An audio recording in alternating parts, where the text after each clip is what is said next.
Vecinos de La Falda, el motivo de este comunicado es hablarles a ustedes sobre la fiesta clandestina llevada adelante por empleados municipales. De más está decirles que como representante de la institución municipal y representante de los faldenses, repudio totalmente el accionar de estas personas.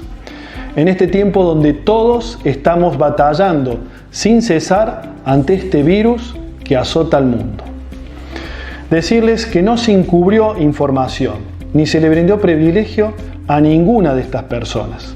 Simplemente, como somos una gestión seria, actuamos con la prolijidad que requiere el hecho para no caer en una acusación falsa que pudiera perjudicar a alguna persona inocente.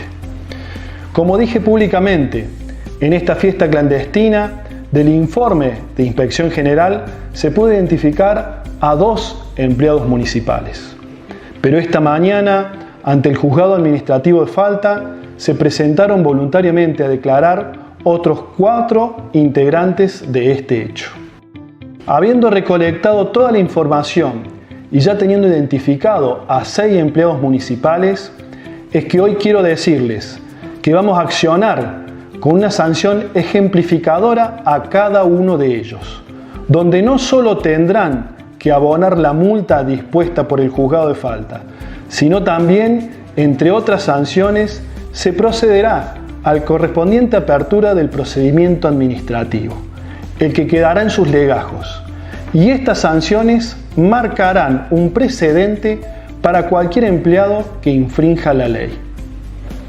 Estoy tan dolido como ustedes ante esta situación y comparto las opiniones que se hicieron respecto a este hecho.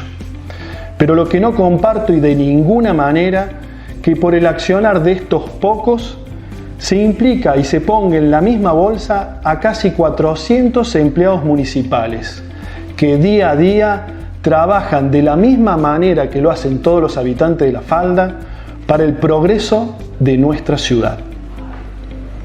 Ustedes ven las acciones concretas del gran esfuerzo y compromiso realizado por este municipio a pesar de las adversidades tremendas que se presentan.